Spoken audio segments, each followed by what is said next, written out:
नमस्कार दोस्तों। क्या आपने कभी ऐसा महसूस किया कि कोई 6 महीना से गाना सीख रहे हैं तो वो अभी बहुत अच्छा गाते हैं और सभी उसे बहुत तारीफ करते हैं, और आप 2-3 सालों से सीख रहे हैं लेकिन आज भी आप सुर, लय और अपनी आवाज़ से संघर्ष कर रहे हैं। आखिर ऐसा क्यों होता है? क्या जो व्यक्ति 6 महीना में इतना अच्छा गाने लगे हैं वो भगवान का देन है और आपका अंदर कोई टैलेंट नहीं है, इसलिए आप अभी भी संघर्ष कर रहे हैं? या फिर आप कुछ ऐसा गलतियां कर रहे हैं जो आपको पता ही नहीं है? आज मैं आप लोगों को 7 ऐसा सीक्रेट फैक्टर्स बताऊंगी जो तय करते हैं कि कोई सिंगर तेजी से आगे बढ़ेगा या सालों तक वही रुके रहेगा। ध्यान रखिए, 90% सिंगर को ये पता ही नहीं होता है, इसलिए वीडियो बिल्कुल अंत तक देखें। हो सके ये 12 से 14 मिनट आपके जीवन में बहुत बड़ा एक परिवर्तन ला दे। स्किप ना करें, अंत तक मेरे साथ जुड़े रहे। तो चलिए, आज मैं शुरू करूंगी अपनी 2 स्टूडेंट की कहानी से, जो रियल कहानी है। मेरे पास 2 स्टूडेंट आए, लगभग सेम ही एज की है। दोनों का गाने का शौक था, दोनों हर हफ्ता मेरे पास क्लास में आते थे। एक स्टूडेंट 6 महीना बाद स्टेज परफॉर्मेंस करने लगा, दूसरे स्टूडेंट अभी भी सुर पकड़ने में संघर्ष कर रहा था। अगर मैं पूछूं क्या आपको क्या लगता है, ये 2 स्टूडेंट में पहला स्टूडेंट का टैलेंट ज़्यादा था या भगवान की देन था और दूसरे स्टूडेंट के पास टैलेंट नहीं था? नहीं। फिर फर्क क्या था, यही मैं आज आप लोगों को बताऊंगी। मैं सपना आप सभी का स्वागत करती हूँ लॉर्ड म्यूज़िक विद सपना चैनल पर। जो जहाँ से भी मेरे वीडियो में जुड़े हैं, कमेंट बॉक्स में लिखना ना भूलें कहाँ से आप जुड़े हैं। अभी तक सब्सक्राइब नहीं किया है तो ज़रूर चैनल को सब्सक्राइब करके बेल आइकन प्रेस करके रखें, ताकि इस तरह कोई भी इंटरेस्टिंग वीडियो मैं अपलोड करूँ तो तुरंत आपके पास पहुंच जाए। तो चलिए, पहला रीज़न, अगर मैं आपसे पूछूं कि हफ्ता में रोज़ 20 मिनट्स रियाज, सही रियाज किया जाए, या दूसरा हफ्ता में एक दिन 3 घंटा अभ्यास करें, कौन जल्दी सीखेगा? अधिकांश लोगों को लगेगा 3 घंटा जो रियाज करता है उसे जल्दी सीखना चाहिए, लेकिन साइंस कहता है रोज की छोटी प्रैक्टिस ब्रेन में मजबूत न्यूरल कनेक्शन बनाते हैं। यही कारण है कि रोज थोड़ा अभ्यास करने वाला तेजी से सीखता है। लेकिन केवल रोज रियाज करना ही काफ़ी नहीं है। अब आती हूँ दूसरी बड़ी गलती, रीज़न 2, प्रैक्टिस या सिर्फ रिपीटिशन। बहुत लोग सोचते हैं जितना ज़्यादा गाओगे उतना अच्छा सीखोगे, है ना? आप लोगों में भी कई लोग यही सोचता है, 2-2 4-4 घंटे हारमोनियम लेके बैठ जाते हैं, रियाज करते हैं, सोचते हैं क्या मैं जितना समय बिताऊँ उतना मैं अच्छा गा पाऊँ, अच्छा करेंगे, और जब वो रिज़ल्ट नहीं आता है तो आप काफ़ी परेशान हो जाते हैं। ये बात बिल्कुल गलत है। अगर गलत टेक्निक्स रोज़ दोहराए तो गलती परमानेंट हो जाएगी। याद रखिए, प्रैक्टिस मेक्स परमानेंट। हम जितना प्रैक्टिस करता है उतना हमारा दिमाग में वो चीज़ बैठता जाता है। अगर वो सही हुआ कमाल कर देता है, अगर वो गलत टेक्निक हुआ तो बर्बाद हो जाता है, पूरा सत्यानाश करते हैं हम खुद ही कई बार गलत टेक्निक, गलत रियाज से। Practice makes permanent, correct practice makes perfect. Reason 3, अच्छे सिंगर केवल गाते नहीं, सुनते भी है।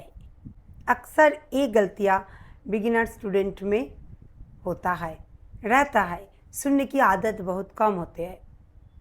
अगर एक क्वेश्चन पूछूं, क्या आपने कभी आपका फेवरेट सिंगर को केवल सुना है? वो कहाँ सांस ले रहा है, कहाँ आवाज़ पतली हुई, कहाँ कौन सा शब्द पर आवाज़ जोर से लगाया, कहाँ भारी हुई, जिसे हम एक तरह वॉइस मॉड्यूलेशन बोलते हैं। जब भी हम गाना गाते हैं, हम एक टोन में नहीं गाना गाना चाहिए, तो टोन का वेरिएशन करना रियाज के माध्यम से तैयार करना पड़ता है। लेकिन जब आप अपना कोई सिंगर का गाना सुनते हैं तो खाली केवल सुनिए और हर लाइन, हर शब्द, हर नोट, सुर को बड़े गहराई से एनालिसिस करिए, समझने की कोशिश करिए। कहाँ उतार चढ़ाव, कहाँ शब्दों में भारीपन है, कहाँ शब्द थोड़ा हल्का लिया गया है, या कहाँ थोड़ा स्माइल करके गाया है। अगर आप कोई वीडियो देख रहे हैं या वीडियो में कोई गाना सुन रहे हैं तो उस सिंगर का फेस एक्सप्रेशन पर भी नज़र डालें। कहाँ कौन सा शब्द में कैसे फेस का वो इमोशन बना रहा है, कहाँ हंस रहा है या कहाँ पे सीरियस होकर गा रहे हैं। यही ऑब्जर्वेशन आपको एक ऑर्डिनरी सिंगर से बेटर सिंगर बनाती है। Reason 4, recording. अगर मैं आपसे पूछूं, क्या लास्ट 7 डेज़ में आपने कभी अपना वॉइस को रिकॉर्डिंग करके सुना है? चाहे वो कोई गाना हो, आपका रेगुलर रियाज हो, कभी आपने रिकॉर्डिंग करके उसको सुने? जवाब नहीं है। यही आपकी सबसे बड़ी गलती है। मैं कहती हूँ हर सिंगर का रोज़ कुछ ना कुछ पार्ट रिकॉर्डिंग करना ही चाहिए। आपकी गाने का कुछ हिस्सा को 5 मिनट करिए, 7 मिनट करिए, सुनिए, एनालिसिस करिए, क्या कमी है, कहाँ गलती हो रहा है, सही जा रहा है या नहीं, अपना ऑब्जर्वेशन रखिए, बाद में डिलीट कर दीजिए, फिर अगला दिन सेम कोशिश करिए। बेसिकली अपना आपको मॉनिटरिंग करना ज़रूरी है। रिकॉर्डिंग कभी झूठ नहीं बोलती, वो आपको वही सुनाती है। आप जैसे गाते आए वही आपके पास वापस आता है, वही आपको सुनने में मिलता है। आप जैसे गाएंगे वही आपको रिटर्न मिलेगा, जो ऑडियंस सुनती है। जब हम स्टेज पर गाते हैं तो वो आवाज़ ऑडियंस सुनते हैं। तो स्टेज पर जाने से पहले अगर आप रेगुलर अपना आप को तैयार करें इस तरह, और उसके बाद आप ऑडियंस के सामने जाए, तो आपकी गाने में गलतियाँ बहुत कम होगी। आपकी स्टाइल, आपकी आवाज़ भी ऑडियंस पसंद करने लगेंगे। रीज़न 5, जल्दी रिजल्ट चाहिए। ये जल्दी, बहुत जल्दी है, खासकर अभी की जनरेशन में। वो हर काम महीना 2 महीना में करना चाहते हैं। कोई बार मुझे ऐसे बहुत सारे स्टूडेंट पूछते हैं, चाहे कोई भी एज का, थोड़ा ओल्डर एज में भी मैं बोलूँगी, कोई लोगों को लगता है क्या मैडम 3 महीना में मैं वॉइस कल्चर से लेके कराओके सब कुछ सीख जाऊँगा या जाऊँगी? मेरा पहला प्रश्न होता है उन लोगों के लिए जो भी गाना, अगर आपका पैशन है या आप सीखना चाहते हैं, तो सबसे पहले आप अपना आप को तैयार करें। म्यूज़िक अगर इतनी आसान हो जाते तो हर कोई इसे बहुत आसानी से गा लिया होता। बहुत लोगों को लगता है पढ़ाई बहुत कठिन होता है, क्या हर व्यक्ति बड़े बड़े पोस्ट में, बड़े बड़े रैंक में, बड़े बड़ा ऑफिसर नहीं बन सकता है, क्योंकि सबका दिमाग एक जैसे नहीं होता है। म्यूज़िक सबसे बन जाता है। ये अगर आप सोचते हैं तो ये बहुत गलत सोच है, क्योंकि पढ़ाई एक लेवल तक आप उसे समझ के या बिना समझ के रट भी सकते हैं, लेकिन म्यूज़िक को आप नहीं रट सकते। म्यूज़िक का फाउंडेशन की ज़रूरत होता है, आपका आवाज़ को तैयार करना पड़ता है। जब तक आवाज़ तैयार नहीं होगी तब तक आप कुछ भी प्रेजेंट नहीं कर सकते। तो इसीलिए म्यूज़िक साधना कहा जाता है कि वो एक दिन में 2 महीना में नहीं मिलने वाला है। तो जब भी आप गाना सीखने के लिए सोचे तो सबसे पहले आपके अंदर एक पेशेंस डेवलप करें, थोड़ा समय निकालें। पेशेंस और टाइम, ये दोनों अगर आपके पास है, आप ये दोनों दे सकते हैं, तो आप म्यूज़िक सीखने के लिए सोचिए। नहीं तो आप सालों क्यों, आप 5 साल बाद भी जहाँ से शुरू किया वहीं रह जाएंगे। आगे बढ़ते हैं। रिज़ल्ट, जल्दी रिज़ल्ट चाहिए। अभी आप इंस्टाग्राम खोलेंगे या कोई यूट्यूब, आप देखेंगे क्या 30 सेकेंड्स में लोग हाई नोट्स गा रहे हैं। आप अपना आप को पूछिए, क्या सही में 30 सेकेंड्स में कोई व्यक्ति हाई नोट्स को गा सकते हैं, गले में बिल्कुल तैयार कर सकते हैं, या 1 मिनट में बहुत कमाल कर सकते हैं। कई बार हम देखते हैं कि आप 5 मिनट में अगर आप ये स्वर को बजा ले तो आप लाखों गाना हारमोनियम पर बजा लेंगे। क्या ऐसे सही में ये संभव है? 5 मिनट में, 30 सेकेंड में, 2 मिनट में? अपना आप सोचिए। ये वीडियो देखकर आप बहुत परेशान हो जाते हैं। आप सोचते हैं मैं क्यों नहीं कर सकते, मुझसे क्यों नहीं होता है। लेकिन आपको उनका 10 साल रियाज नहीं दिखता है, केवल उनका 30 सेकेंड में वो हाई नोट्स गा रहे हैं ये दिखता है और आप परेशान हो जाते हैं। फिर आप अपना सर पकड़ते हैं और लाखों सवाल आपका माइंड में आके ढेर करता है, इसका आंसर नहीं मिल पाता। ये आंसर मिलने वाला है भी नहीं। आपको क्या लगता है म्यूज़िक माइक्रोवेव है? नहीं, म्यूज़िक स्लो कुकिंग है जो 30 सेकेंड 2 मिनट में पका देगा। नहीं, म्यूज़िक स्लो कुकिंग है।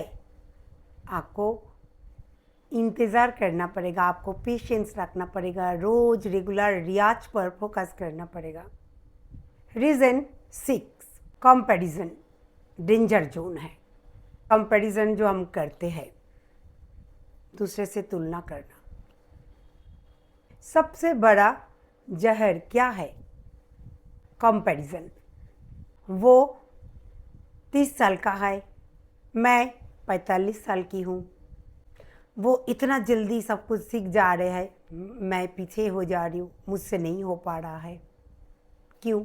याद रखिए, अगर आप 2 पौधा एक साथ लगाएंगे ज़मीन पे या गमले पे, वो 2 पौधा, दोनों पौधा एक ही गोती में नहीं बढ़ेगा।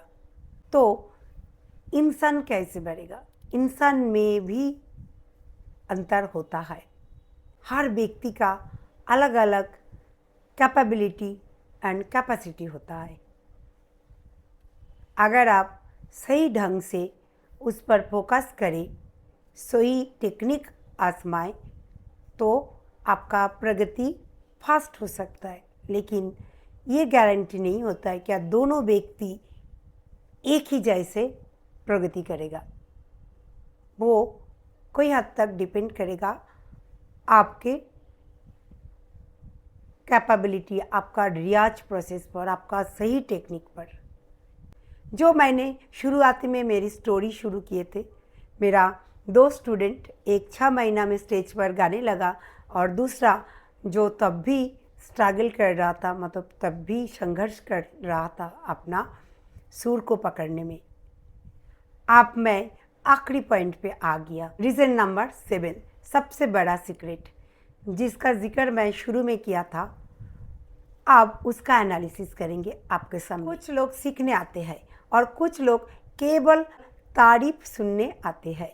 अगर टीचर उनको शाबाशी दे, वाह बोले, तो उन्हें बहुत अच्छा लगता है। लेकिन अगर टीचर गलती बताए तो पहला स्टूडेंट को बुरा नहीं लगता है, वो खुश होता है। लेकिन दूसरा स्टूडेंट नाराज़ हो जाता है। कोई बार टीचर के पर तो बोल नहीं पाते, जब हम गुरु मानते हैं तो हम हर मन की जो भी भावनाएं वो सामने नहीं रख पाते, लेकिन एक गुरु को समझ आ जाता है दोनों स्टूडेंट, दोनों बच्चों में क्या अंतर है, उसका चेहरा रीड कर सकते हैं गुरु। तो दूसरा स्टूडेंट नाराज हो जाता है, यहीं से दोनों की भविष्य बदल जाते हैं। पहला वाला हर चीज़ को पॉजिटिव वे में लेते हैं, उनको लगता है वो उनके लिए एक मौका है, उनकी गुरु उनको सही कर रहा है, सही राह दिखा रहा है। दूसरे स्टूडेंट को लगता है क्या मैं तो इतना अच्छा गाता हूँ, अच्छा करता हूँ, लेकिन मेरे गुरु मेरा तारीफ ही नहीं करते, मेरा कमियां निकालते हैं। लेकिन मुझे लगता है गुरु हमेशा चाहते हैं उनकी हर स्टूडेंट, हर शिष्य बहुत आगे बढ़े, ताकि गुरु के आगे बढ़े। मेरे स्टूडेंट मुझसे अच्छा गाएंगे और नाम करेंगे, बड़े बड़े स्टेज में जाएंगे, तो सबसे खुशी गुरु को होती है, क्योंकि तब उनकी ज़िंदगी सफल होते हैं, उनकी मेहनत रंग लाते हैं और उनका सक्सेस पूरा होता है। स्टूडेंट की कामयाबी और उनकी सक्सेस पर वो खुश होते हैं और उनको लगता है उसी दिन उनको अनमोल रतन मिल गया, भगवान ने उनको सब कुछ दे दिया। तो यही अंतर था दो स्टूडेंट में और वहीं से उनका भविष्य खराब होने लगता है। इसका मतलब जो फीडबैक स्वीकार करता है, अगर आपके गुरु आपकी कोई कमियां बोलते हैं, आपको करेक्शन कराते हैं, तो उसको आप पॉजिटिवली लीजिए और उस पर वर्क करिए, क्योंकि गुरु आपका कॉम्पिटिटर हो ही नहीं सकते। और बात स्टूडेंट में है तो उसमें भी एक दूसरे से कंपेयर नहीं करना है। सबका अलग अलग पैशन होता है, गाने का अलग अलग स्टाइल होता है, अलग माहौल होता है। तो आपको सबसे बेहतरीन चीज़ फॉलो करना है, गुरु का इंस्ट्रक्शन फॉलो करना है। जितना आप मैक्सिमम फॉलो करें उतना आप आगे बढ़ेंगे। जो फीडबैक स्वीकार करता है वही आगे जाकर स्टेज तक पहुंचता है। तो दोस्तों, अगर आप जल्दी गाना सीखना चाहते हैं तो टैलेंट के पीछे मत भागिए, रेगुलर रियाज का अभ्यास करें और ये 7 रीज़न पर फोकस करें, काम करें। नंबर 1, रोज़ थोड़ा रियाज। नंबर 2, सही टेक्निक। नंबर 3, ध्यान से सुनना। नंबर 4, रोज़ रिकॉर्डिंग करना, अपनी रिकॉर्डिंग सुनना। नंबर 5, पेशेंस, बहुत ज़रूरी है पेशेंस रखना। नंबर 6, दूसरों से तुलना बंद करना। नंबर 7, फीडबैक स्वीकार करना, जो सबसे बड़ा कला है। जो फीडबैक को स्वीकार करके उस पर काम करता है तो वो बहुत जल्द आगे बढ़ जाता है। टैलेंट आपको शुरुआत दिला सकते हैं, लेकिन मंजिल तक हमेशा डिसिप्लिन ही पहुंचाता है। अगर आज के वीडियो से आपको कुछ नया सीखने का मौका मिला तो ज़रूर कमेंट बॉक्स में लिखिए, मैं आज से रोज़ रियाज करूँगी या करूँगा। मिलते हैं अगले वीडियो में। आप खुश रहे, रोज़ रियाज करें। धन्यवाद।